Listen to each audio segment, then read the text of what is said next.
Israel Iran ಯುದ್ಧ ಕ್ಷಣಕ್ಕೂ ಉದ್ವಿಗ್ನ. ಅಮೆರಿಕ ನಡೆಸಿದಂತಹ ಪರಮಾಣು ಘಟಕಗಳ ಮೇಲಿನ ದಾಳಿಯ ನಂತರ ನಾವು ಸುಮ್ಮನೆ ಬಿಡುವುದಿಲ್ಲ. ನೋಡಿ ಯಾವ ರೀತಿಯಾದಂತಹ ಉತ್ತರವನ್ನ ಕೊಡ್ತೀವಿ, ಕಾದು ನೋಡಿ. ಕೇವಲ ಸೈನ್ಯದ ಮೂಲಕವಲ್ಲ, ರಾಜತಾಂತ್ರಿಕ ಮೂಲಕವಲ್ಲ, ರಣನೀತಿಯ ಮೂಲಕ ನಿಮ್ಮನ್ನ ಹೊಡಿತೀವಿ ಅಂತ ಇರಾನ್ ಹೇಳ್ತಾ ಇದೆ. ವಿಶ್ವದಲ್ಲಿ ನಡೆದೇ ಬಿಡುತ್ತಾ ಮೂರನೇ ಮಹಾಯುದ್ಧ, ಮತ್ತೊಂದು ಶೀತಲ ಸಮರಕ್ಕೆ ಕಾರಣ ಆಗುತ್ತಾ ಉಭಯ ದೇಶಗಳ ಯುದ್ಧ. ಡೊನಾಲ್ಡ್ ಟ್ರಂಪ್ನ ಒಂದು ಈ ರೀತಿಯಾದಂತಹ ಹೆಜ್ಜೆ ಯಾವ ರೀತಿ ಜಾಗತಿಕ ಬಿಕ್ಕಟ್ಟಿಗೆ ಕಾರಣ ಆಗುತ್ತೆ. ಇರಾನ್ ಬೆಂಬಲಿಸಿ ಯುದ್ಧಕ್ಕಿಳಿಯುತ್ತಾ ರಷ್ಯಾ, ಚೀನಾ. ಹಾರ್ಮೋಸ್ ಜಲಸಂಧಿ ಮಾರ್ಗ ಬಂದಾದ್ರೆ ಯಾರಿಗೆ ಕಂಟಕ? ಇದು ಭಾರತದ ಮೇಲೆ ಉಂಟು ಮಾಡಬಹುದಾದಂತಹ ಪರಿಣಾಮ ಏನು?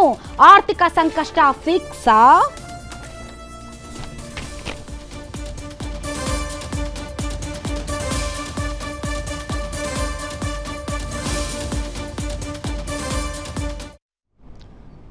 ಒಟ್ಟಾರೆ ಈ ವಿಚಾರಗಳ ಬಗ್ಗೆ ಚರ್ಚೆ ಮಾಡೋದಕ್ಕೆ ನಮ್ಮೊಂದಿಗೆ ಅತಿಥಿಗಳಿದ್ದಾರೆ. ಬನ್ನಿ ಅವರನ್ನ ವೆಲ್ಕಮ್ ಮಾಡೋಣ. ನಮ್ಮೊಂದಿಗೆ ಇದ್ದಾರೆ ಆರ್ಥಿಕ ತಜ್ಞರಾದಂತಹ ಹೇಮಂತ್ ಕುಮಾರ್ ಅವರು. ಸರ್, ತಮಗೆ ವಿಶೇಷ ಕಾರ್ಯಕ್ರಮಕ್ಕೆ ಸ್ವಾಗತ.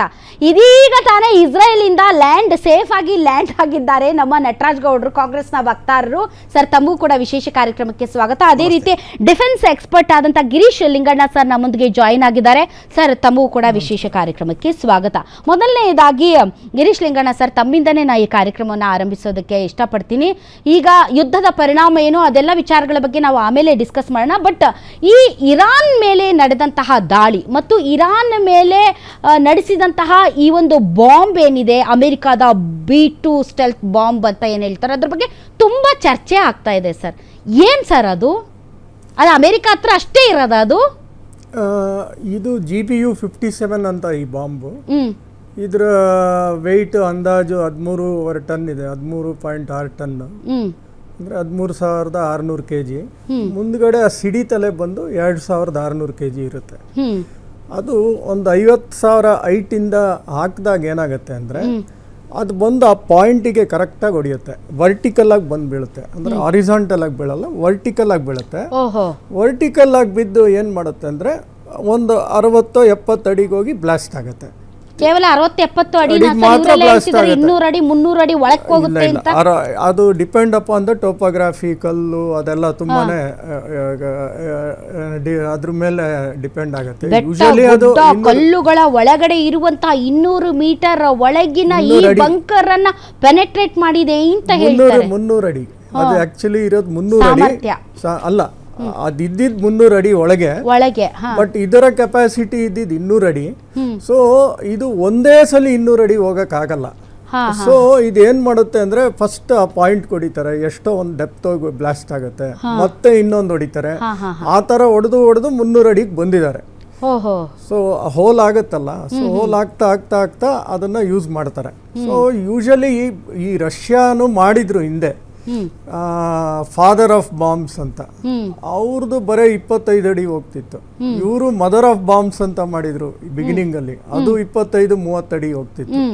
ಇದೆಲ್ಲ ಯಾಕೆ ಮಾಡಿದ್ರು ಅಂದ್ರೆ ಈ ಸದಾಮ್ ಹುಸೇನ್ಗೋಸ್ಕರ. ಈ ಸದಾಮ್ ಹುಸೇನ್ ಅಡಕ್ ಕೂತ್ಕೋತಾನೆ, ಈ ಬಂಕರ್ಸ್ಗಳಲ್ಲಿ ಅಡಕ್ ಕೂತ್ಕೊಳ್ಳೋದು, ಅವನು ನೋಡಿಯೋದು ಹೆಂಗೆ ಅಂತ ಶುರು ಮಾಡ್ಕೊಂಡ್ರು.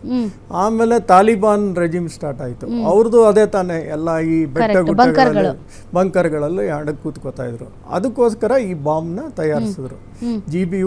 GBU 53 ಇತ್ತು. 57 ತಯಾರಿಸಿದ ಮೇಲೆ ಅವ್ರೆಲ್ಲೂ ಪ್ರಾಯೋಗಿಕ ಮಾಡಿರ್ಲಿಲ್ಲ. ಇದೇ ಫಸ್ಟ್ ಟೈಮ್. ಅಮೆರಿಕ ಹತ್ರ ಮಾತ್ರ ಇದೆಯಾ ಸರ್? ಇದು ಅಮೆರಿಕ ಹತ್ರ ಮಾತ್ರ ಇರೋದು, ಯಾರ ಹತ್ರನೂ ಇಲ್ಲ ಈ ಬಾಂಬು. ಪ್ಲಸ್ ಇದನ್ನ ಕ್ಯಾರಿ ಮಾಡುವಂತ, ಇಷ್ಟು ವೆಯ್ಟ್ ಕ್ಯಾರಿ ಮಾಡುವಂತ ಬಾಂಬರ್ ಯಾರ ಹತ್ರನೂ ಇಲ್ಲ. ಆ B2 ಬಿಟ್ರೆ B52 ಅಂತ ಒಂದಿದೆ ಅಮೆರಿಕ ಹತ್ರ. ಬಟ್ ಅದು ಇನ್ನೂ ದೊಡ್ಡ ಪ್ಲೇನ್. ಅದು B2 ಗಿಂತ B52 ಇನ್ನೂ ಅಡ್ವಾನ್ಸ್ ಪ್ಲೇನ್. 5 ಜನ ಪೈಲಟ್ ಇರ್ತಾರೆ ಅದಕ್ಕೆ. ಇದಕ್ಕೆ 2 ಪೈಲಟ್ ಇರ್ತಾರೆ. ಸೊ ಇದು 13,000 ಕಿಲೋಮೀಟರ್ ಅದು ಫ್ಲೈ ಮಾಡುತ್ತೆ ಒಂದ್ಸಲಿ ನೀವು ಫ್ಯೂಯಲ್ ತುಂಬಿಸ್ಬಿಟ್ರೆ. ಬಟ್ ಇದಕ್ಕೆ ಬರ್ಬೇಕಾದ್ರೆ ಹತ್ತತ್ರ 2-3 ಸಲ ಫ್ಯೂಯಲ್ ತುಂಬಿಸ್ಕೊಂಡು ತಗೊಂಡ್ಬಂದಿದ್ದಾರೆ ಮಧ್ಯದಲ್ಲಿ, ಮಿಡ್ ಏರ್ ಅಲ್ಲಿ. ಯಾಕಂದ್ರೆ ಅಷ್ಟು ದೂರ ಲಾಂಗ್ ಜರ್ನಿ ಟ್ರಾವೆಲ್ ಮಾಡ್ಬೇಕಲ್ಲ. ಅಮೆರಿಕಾದಿಂದನೇ ಅದು ಡೈರೆಕ್ಟ್ ಫ್ಲೈ ಮಾಡಿದೆ ಸರ್, ಅಥವಾ ಇಸ್ರೇಲ್ ಇಂದ ಮಾಡಿಲ್ಲ? ಇಲ್ಲ, ಅಮೆರಿಕಾದಿಂದನೇ ಡೈರೆಕ್ಟ್ ಫ್ಲೈ ಮಾಡಿದೆ. ಅದನ್ನ ಆ ಕೆಲಸ ಮುಗಿಸಿ ಮತ್ತೆ ಅಮೆರಿಕಾಗೆ ಹೋಗಿದೆ. ಆ ಕೆಲಸ ಮುಗಿದಿದೆ ಮುಗಿಸಿಲ್ಲ ಅದು ಗೊತ್ತಿಲ್ಲ. ಅದು ಇರಾನ್ ಇಟ್ಟಿದ್ರ, ಇನ್ನು ಯುರೇನಿಯಂ ಅಲ್ಲಿ ಇತ್ತ. ಇಲ್ಲ ನಾವು ಯಾವಾಗಲೂ ಎತ್ಬಿಟ್ಟಿದೀವಿ, ಅದು ಸುರಕ್ಷಿತ ಸ್ಥಳದಲ್ಲಿ ಇದೆ ಅಂತ ಅವ್ರು ಹೇಳ್ತಾ ಇರೋದು. ಇತ್ತ ಅದೆಲ್ಲ ಗೊತ್ತಿಲ್ಲ, ಅದಿನ್ನು ಯಾವುದು ಚರ್ಚೆ ಮಾಡಕ್ಕಾಗಲ್ಲ ನಾವು. ಬಟ್ ಹೊಡೆದಿದಂತೂ ನಿಜ. 7 ಬಾಂಬರ್ ಬಂದಿತ್ತು. 7 ಬಾಂಬರಲ್ಲಿ ನಟಾನ್ಸ್ ಹೊಡೆದ್ರು, ಇಸ್ಫಾನಾಗ್ ಹೊಡೆದ್ರು, ಮತ್ತೆ ಇದಕ್ಕೆ ಫಾರ್ಡ್ ಹೊಡೆದ್ರು. ಸೊ ಈ 3 ಕಡೆನೂ ಹೊಡೆದ್ರು. ನಟಾನ್ಸ್ಗೆ ಯಾಕೆ ಹೊಡೆದ್ರು ಅಂದ್ರೆ ಅಲ್ಲೂ 60-70 ಮೀಟರ್ ಡೆಪ್ತ್ ಅಲ್ಲಿ ಹಿಂದ್ಗಡೆ ಸೆಂಟ್ರಿಫ್ಯೂಜಸ್ ಅವ್ರು ಡೆವಲಪ್ ಮಾಡ್ತಾ ಇದ್ರು. ಸೊ ಹಿಂದೆ ಅವರು ಶುರು ಮಾಡಿದ್ರು ಅದನ್ನ. ಇಸ್ರೇಲ್ ಅವ್ರು ನಟಾನ್ಸ್ ಹೊಡೆದಾಗ ಮೇಲ್ ಮಾತ್ರ ಹೊಡೆದಿದ್ರು. ಬಟ್ ಆ ಒಳಗಡೆ ಡೆಪ್ತ್ ಅಲ್ಲಿ ಕೆಲವು ಸೆಂಟ್ರಿಫ್ಯೂಜಸ್ ಇತ್ತು, ಅದನ್ನ ಹೊಡೆದಿರ್ಲಿಲ್ಲ. ಸೊ ಅದಕ್ಕೋಸ್ಕರ ನಟಾನ್ಸ್ ಹೊಡೆದ್ರು.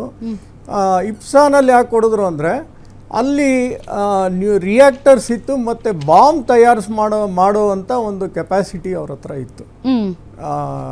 ಅಲ್ಲಿ ಚೈನೀಸ್ ರಿಯಾಕ್ಟರ್ಸಲ್ಲಿ ಬಾಂಬ್ಗಳು ಮಾಡ್ಬೋದಾ ಅಂತ R&Dಗಳು ನಡೀತಾ ಇತ್ತು. ಪ್ಲಸ್ ಅದಕ್ಕೆ ಬೇಕಾಗಿರುವಂಥ ರಾ ಮೆಟೀರಿಯಲ್ಸ್, ನೀವು uranium raw material, first uranium ನೀವು ತೆಗೆದಾಗ ಯುರೇನಿಯಂ 238 ಆ ರೂಪದಲ್ಲಿರುತ್ತೆ. ಅದು ಏನಕ್ಕೂ ಬಳಸೋಕ್ಕಾಗಲ್ಲ, ಕಚ್ಚಾ ವಸ್ತು ಥರದ್ದು. ಅದನ್ನು ರಿಫೈನ್ ಮಾಡಬೇಕು. ರಿಫೈನ್ ಅಂದರೆ ಯುರೇನಿಯಂ ಏನು ಮಾಡ್ತಾರೆ, ಒಂದು ಫ್ಲೋರಿನ್ ಅಂತ ಗ್ಯಾಸಲ್ಲಿ ಮಿಕ್ಸ್ ಮಾಡಿ ಹೀಟ್ ಮಾಡ್ತಾರೆ. ಆವಾಗ ಯುರೈನ್ ಎಕ್ಸಾಫ್ಲೋರೈಡ್ ಅಂತ ಒಂದು ಗ್ಯಾಷಿಯಸ್ ರೂಪಾಗಿ ಕನ್ವರ್ಟ್ ಆಗುತ್ತೆ. ಆ ಸೆಂಟ್ರಿಫ್ಯೂಜ್ ಅಂದರೆ ಒಂಥರ ತಿರುಗೋವಂಥ ಮಿಷಿನ್. ಅದು ತಿರುಗಿಸ್ತಾ ಇರ್ತಾರೆ. ಎಷ್ಟೊಂದು ತಿರುಗಿಸ್ತಾ ಇರ್ಬೇಕಾದ್ರೆ ಯುರೇನಿಯಂ 235 ಮೇಲ್ ಬರುತ್ತೆ. ಅದು ಲೈಟ್ ಇರುತ್ತೆ. 238 ಇಂದ 235 ಮೇಲ್ ಬರುತ್ತೆ.